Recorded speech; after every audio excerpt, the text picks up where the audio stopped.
Bonjour à tous. Alors aujourd'hui une petite vidéo complémentaire par rapport à la dernière que je vous ai faite, donc pour ces cartes cadeaux pop-up. Il y a une de vous, excuse-moi je me souviens plus de ton nom, qui m'a demandé l'enveloppe pour aller avec ces cartes. Effectivement, désolée, je n'y avais absolument pas pensé parce que pour moi c'était pour mettre dans un colis, voilà, pour une copine. Mais c'est vrai que si on veut envoyer voilà, cette petite carte par la poste, évidemment il nous faut une enveloppe. Donc je vous conseille quand même si on fait l'enveloppe en papier à côté, de la mettre dans une enveloppe bulle pour la protéger, parce que bon, en général, voilà, les choses fragiles comme ça n'arrivent pas intactes. Donc si on peut augmenter la protection avec une enveloppe bulle, c'est pas plus mal. Et je me suis dit que au lieu de vous expliquer, donc on va en faire une ensemble adaptée à ces cartes. Mais le but étant de vous permettre de créer vos propres boîtes ou enveloppes, parce que du coup ça sera en forme de boîte, pour n'importe quel projet que vous pourrez faire qui a un petit peu de volume. Donc je vais vous expliquer rapidement comment j'ai procédé pour avoir les mesures pour créer cette enveloppe. Donc je me munis de ma règle, d'un crayon et d'un feutre. Alors j'espère que je vais être assez claire. Tout d'abord, ce qu'il faut faire, c'est mesurer sa carte. Donc la faire dans un premier temps. Et on va mesurer donc la largeur, la hauteur et l'épaisseur. Donc là, on a 11,5 par 12. Et en hauteur, on a 1,5. Voilà, donc ça c'est les mesures vraiment exactes, sachant que pour la passer facilement, il faut toujours rajouter un petit peu. Donc je note. Donc on a une carte de 11,5 par 12. Voilà, sachant que le 12 c'est juste en fait mon petit onglet qui est là. Donc bon, si à la limite je peux partir sur 12 par 12, je pense. Et épaisseur, on a 1,5. Donc pour tracer le schéma en fait de notre carte, enfin de notre enveloppe boîte, on va commencer par tracer donc le fond de l'enveloppe, donc qui va être pour moi ici un carré de 12 par 12. Je pense que ça sera pas mal. Alors les proportions ne sont pas du tout bonnes hein, sur mon croquis, hein. Ne vous y fiez pas. Ensuite, je sais que j'ai une épaisseur de 1,5. Mais si je veux rajouter un petit papier derrière ou voilà quelque chose et donner un petit peu d'aisance, je vais mettre 2 cm. Donc je sais qu'il faudra que j'aille une bande de 2 cm sur les 4 côtés du dos de mon enveloppe. Voilà, donc 4 cm, 2 cm, voilà, sur les 4 côtés. Ensuite, il faut donc pouvoir refermer l'enveloppe, bien sûr. Donc la méthode que je vais vous donner, c'est celle qu'on va faire après. Vous verrez si ça vous convient ou pas. L'essentiel étant que ça se ferme et que ça soit joli. Donc moi, je suis partie sur une enveloppe. Donc les rabats sont sur les côtés. Donc là, j'ai dit que j'avais 12 par 12. Ici 2. Là donc il faut que mes côtés, donc d'un côté et de l'autre, puissent faire minimum 12 cm. Donc d'un côté je vais faire un rabat de 6 qui est la moitié de 12, et de l'autre côté je vais rajouter 1 cm qui va me permettre de coller ce rabat par dessus celui-ci. Voilà, donc 7. Et pour refermer le haut et le bas, je vais simplement reprendre la même largeur qu'ici. Après, c'est complètement aléatoire. Vous pouvez la faire plus grande. Plus petite, je ne pense pas que ça sera suffisant. Mais voilà, c'est...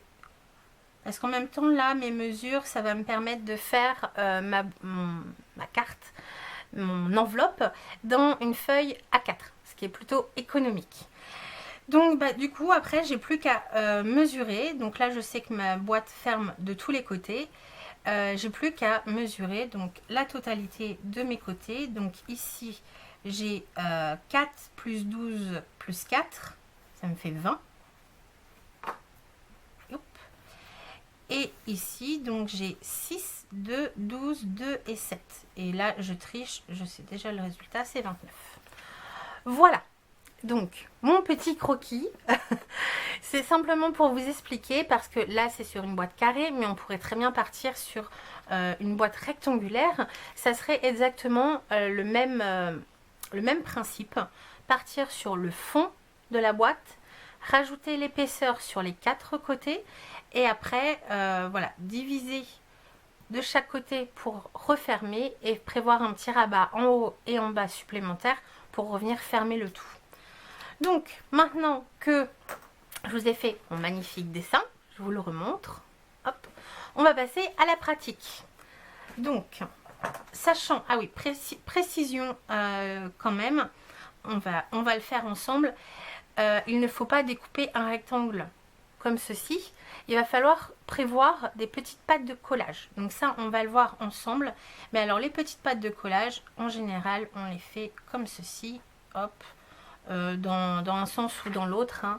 Mais voilà, sur les 4 côtés au plus près du centre, on va prévoir des petites pattes de collage.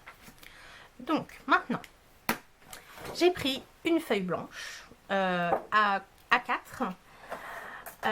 Il va me falloir, donc moi je prends mon plioir, enfin ma planche de découpe qui fait plioir. Si vous n'avez pas, prévoyez règle, plioir et cutter. Et une paire de ciseaux pour ma part. Voilà, c'est tout ce qu'il va nous falloir. Donc, on va commencer par découper donc notre rectangle. Donc, j'ai dit 29 par 20 cm. Et donc, toujours en me basant sur mon petit croquis que je viens de faire avec vous, je sais que sur les 29 cm, je vais avoir un pli à 6. Enfin, je commence par l'autre côté. Je vais avoir un pli à 7, plus 2, 9, plus 12, 21, plus 2, 23 et normalement j'arrive à 29 cm. Donc, je mets mes 29 cm le long de ma règle ici et je fais mes plis comme indiqué, donc d'un sens ou de l'autre, hein, peu importe. Là, j'ai mon fond de boîte, les côtés et les rabats pour refermer. Maintenant, je tourne. Et là, je fais donc mes plis à 2, 4, 16, 18 et j'arrive à mes 20 cm.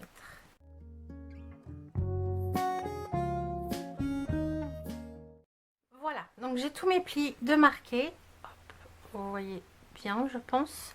Vous m'avez vu tourner ma feuille, c'est simplement parce que mon 18 est pile dans le creux et je suis jamais très précise. Donc je l'ai retourné et fait mon pli à 2 cm. C'est pareil. Maintenant que nous avons notre feuille, on va pouvoir évider les parties qui ne nous intéressent pas. Donc, je vais prendre un crayon papier, voilà. Donc là, j'ai mon carré qui est au centre. J'ai mes 4 rectangles qui vont former les côtés de ma boîte. Et là, dans les 4 angles ici, donc, je vais venir créer mes pattes de collage. Alors, les pattes de collage ne seraient pas obligatoires si c'est vraiment pour mettre dans un colis par exemple. Mais elles vont nous permettre pour un envoi postal de renforcer les angles et surtout si vous mettez des petites choses dedans qu'ils ne s'en aillent pas. Voilà, tout simplement. Mais si vous avez un envoi très simple à faire, vous pouvez zapper les pattes de collage. Donc, j'ai dit dans mes 4 petits carrés qui sont vraiment dans les angles ici, je vais venir faire mes pattes de collage. Donc je vais le faire à l'œil, hein, mais vous pouvez très bien prendre une règle. Hop, je vais faire quelque chose comme ça. Voilà. Ici, hop, ça et ça. Donc dans les 2 angles de ma patte de collage, je vais pouvoir venir supprimer tout ça. Hop, comme ça. ici encore, donc à l'angle de ma pâte de collage, à l'angle, je vais pouvoir supprimer tout ça. Et ainsi de suite sur les 4 angles. Voilà. Bon, je vais les découper et je vous montre après, ça va être plus clair.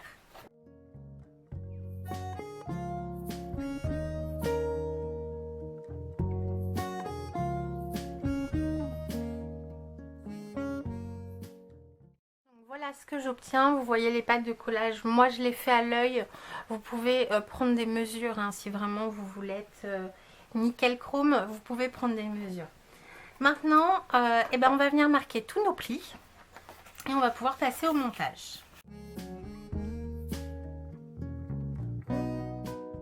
En option, vous pouvez choisir d'arrondir un petit peu les angles. Moi, je pense que c'est ce que je vais faire.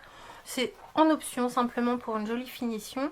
Après, vous n'êtes pas obligé de les arrondir. Vous pouvez, comme avec, par exemple, ces perforatrices, donc de la marque We Are Memory Keepers.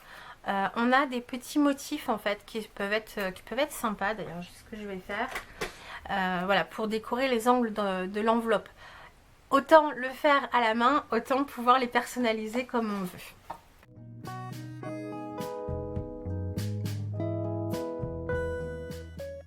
Voilà, donc j'ai perforé tous mes coins, comme ça.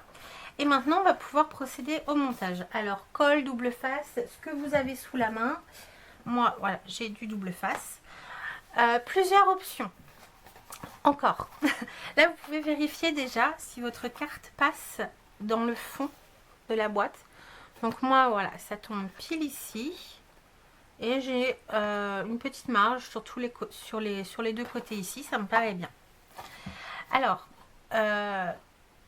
soit vous fermez d'abord les côtés comme ça. Donc, vous vous rappelez, on a laissé 1 cm de plus d'un côté par rapport à l'autre, donc on va pouvoir venir les coller comme ceci avec le bas. Donc on colle d'abord les petites pattes de collage sur les bords de 2 cm là, pour vraiment obtenir une boîte.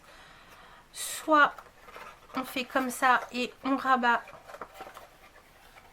le bas de 2 cm comme ceci, et du coup notre boîte enveloppe se fermera comme ça. Voilà, ça peut être tout à fait joli en ancrant les bords un petit peu, ça peut être super sympa.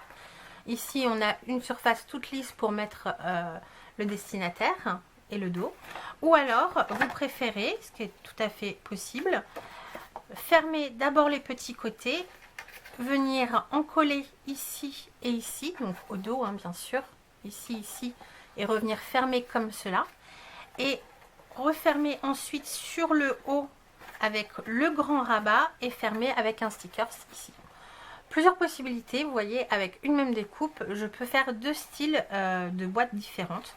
Moi j'aime bien, je pense que vous commencez à me connaître, j'aime bien l'aspect un peu pocket, voilà, à l'arrière. Donc je pense que je vais faire comme ça, mais vous décidez. Donc, d'une façon ou d'une autre, on procède pareil. On va d'abord coller les petites pattes de collage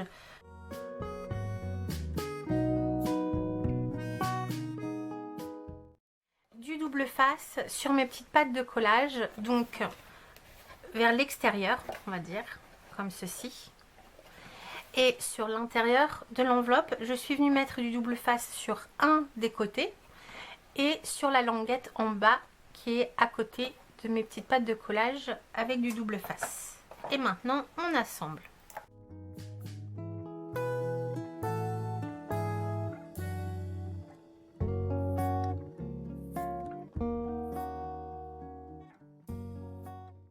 J'ai ma boîte. Essayez quand vous assemblez les côtés d'être le... Alors moi je me suis plantée, hein, je vous dis ça et je ne l'ai pas fait, bien sûr. Essayez d'être bien perpendiculaire. Là moi j'ai un léger décalage, enfin c'est léger. Hein. Ici je pars un petit peu comme ça. Voilà. Bon, ça aurait été mieux si ça avait été bien droit. Mais c'est pas grave, c'est du fait main. Voilà. Et donc maintenant je peux mettre ma carte. Hop, elle passe parfaitement dedans. Donc même avec un petit peu plus de déco, hein, ça aurait pu le faire. Je rabats mes petites pattes sur le côté. Et après je ferme avec soit en mettant de la colle ou du double face ici et je referme, ou alors ce qui peut être sympa c'est mettre un petit sticker ou voilà, un petit morceau de washi tape à l'arrière. Bon, faut que ça soit costaud si vous le mettez comme ça à la poste. Et voilà, donc notre enveloppe boîte est terminée. J'espère que mes explications ont été assez claires pour vous permettre de l'adapter à tout type de projet en volume que vous voulez envoyer. Moi je vous dis à très bientôt dans un prochain tuto. En attendant, prenez bien soin de vous et à très bientôt. Bye bye.